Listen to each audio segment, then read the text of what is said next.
Olá, meus queridos, sejam bem-vindos diretamente de Dois Córregos, interior de São Paulo.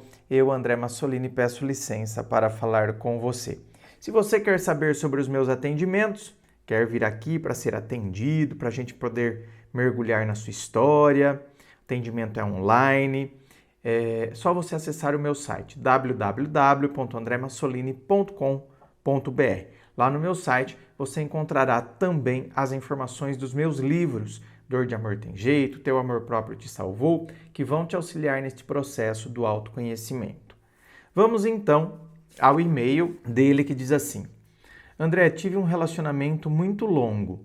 Comecei meu namoro aos 16 anos, ela tinha 14. O nosso namoro era muito imaturo, éramos muito jovens, gostávamos muito um do outro, mas não tínhamos conversa de vida, etc. Bom, também não com 16. E ela 14, como é que vai ter conversa sobre vida, gente? Não tem noção? O cara tem 16 anos, a menina tem 14. Como que a gente pode, de fato, ter conversa sobre isso? Vida, projeção de futuro. Tivemos um filho assim que fiz 21 anos.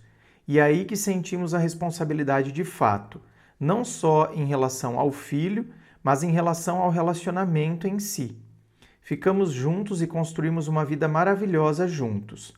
Porém, após nosso filho maior, já devidamente criado, me pareceu que ela começou a querer viver o que não tinha vivido na adolescência e princípio da vida adulta.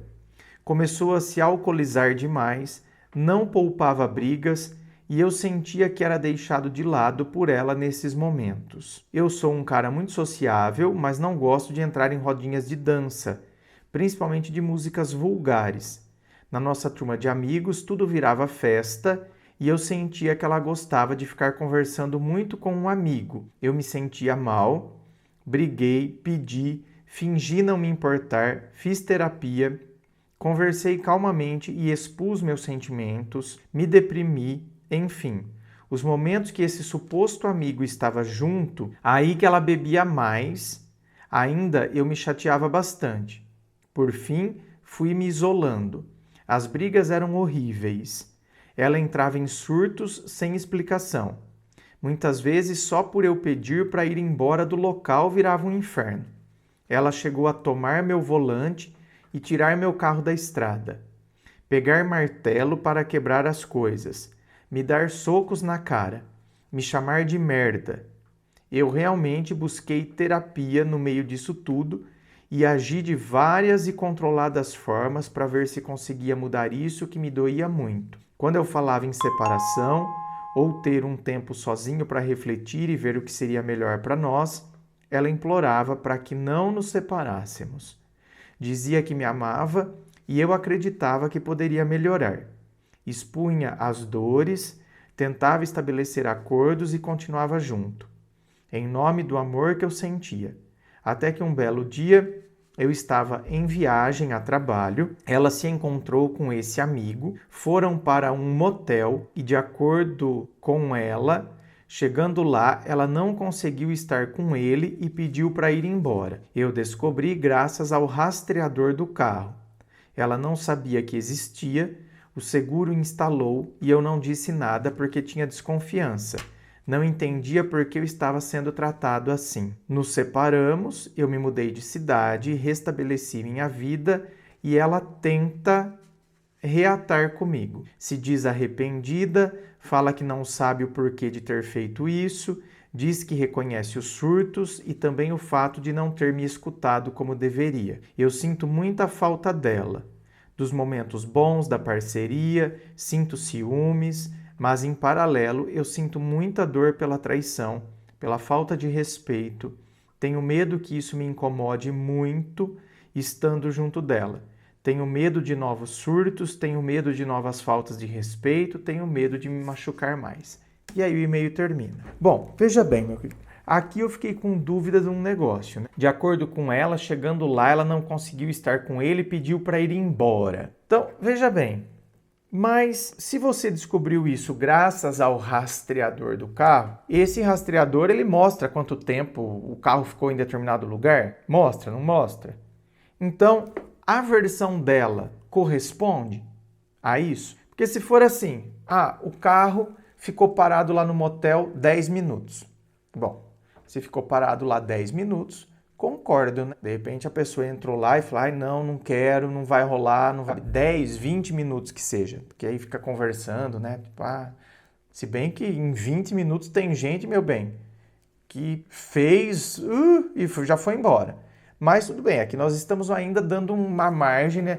20 minutos, a pessoa entrou, não vai rolar, ficou nervosa. Então, já fica aquele climão, né? Vão ficar fazendo o que lá no motel? Pega e já sai. Agora, ficou 1 hora lá, ficou 50 minutos lá no motel. Porque se passa de 1 hora, às vezes paga mais, né? Ficou 50 minutos lá no motel. Então, não fez nada. 50 minutos no motel, não fez nada. Então, tá vendo? Tem coisas que a gente fica meio curioso, né? Sabe?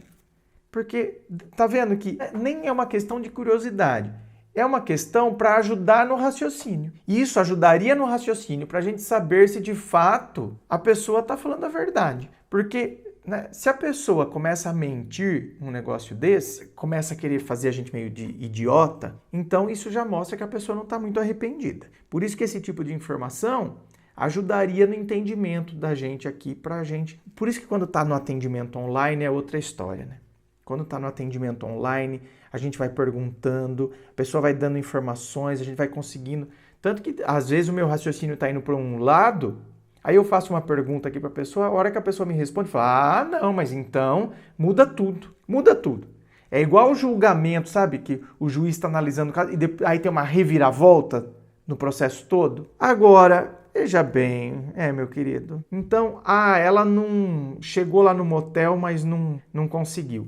Vamos imaginar que isso seja verdade. Chegou lá e não conseguiu, né, se sentiu mal.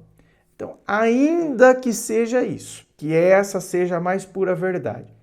Mas então significa que aquela impressão que você tinha desse tal amigo já estava certo. Então, eu tinha uma impressão desse suposto amigo e a minha impressão não era uma impressão apenas. Eu estava, na verdade, vislumbrando algo que estava acontecendo. Então, estava havendo uma paquera, estava havendo um flerte. Por isso que essa história do motel, para mim, não cola muito não, viu? Porque já estava tendo esse suposto amigo aqui, você, né, já estava percebendo coisas aí. Então, essa história do motel, para mim, não cola muito não. E, aliás, você só ficou sabendo por causa do carro aí.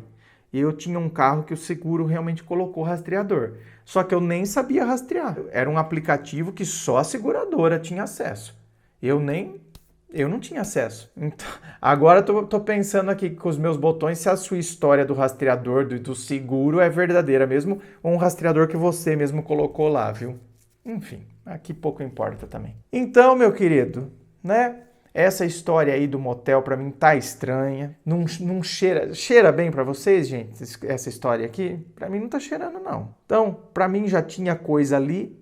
O que pode ter acontecido agora é que pode ter batido o arrependimento depois que você descobriu. Depois que você descobriu. Para mim, no meu entendimento, eu não acredito que o arrependimento bateu a hora que entrou lá dentro do quarto do motel, não. Para mim, a hora que entrou lá dentro do quarto do motel, bateu foi tesão. E talvez esses encontros já estivessem acontecendo. É que você que não tinha descoberto antes. Então, mas o arrependimento pode ter batido depois que eu descobri? Pode. Tem gente que o arrependimento realmente bate depois que o outro descobre. É aí que parece que, nossa, agora que bateu tudo mesmo. Agora que eu me toquei do quanto isso era importante na minha vida, tá? Isso acontece? Acontece. Assim como acontece aqueles casos de que a hora que o marido descobre, quem não quer mais continuar nessa é o amante. Porque agora, na cabeça do amante, o marido descobriu.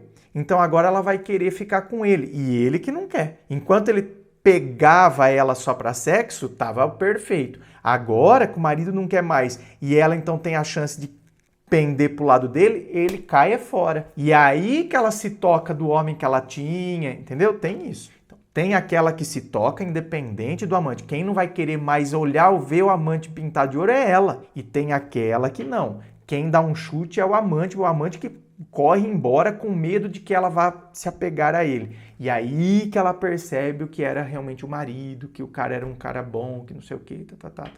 Então, meu querido, aqui tem como falar qual é a situação de fato que aconteceu com ela? Não tem. Ah, será que ela se enquadra nesse primeiro exemplo com o André deu? Será que se enquadra no segundo?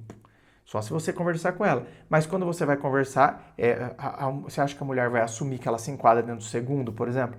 Ah, não, eu só quis voltar para você porque o outro foi embora. E aí ela não vai falar que se enquadra dentro do segundo exemplo. E aí tem uma outra questão ainda, que é a questão de que, será que eu vou dar conta de voltar com ela? Eu não vou ficar remoendo tudo isso e eu vou ficar com raiva, eu vou ficar olhando para ela e toda vez que eu olho para ela eu lembro daquela pessoa que me traiu, que me enganou. É outro mistério, entendeu? É uma coisa que tem como a gente falar, não, vai acontecer.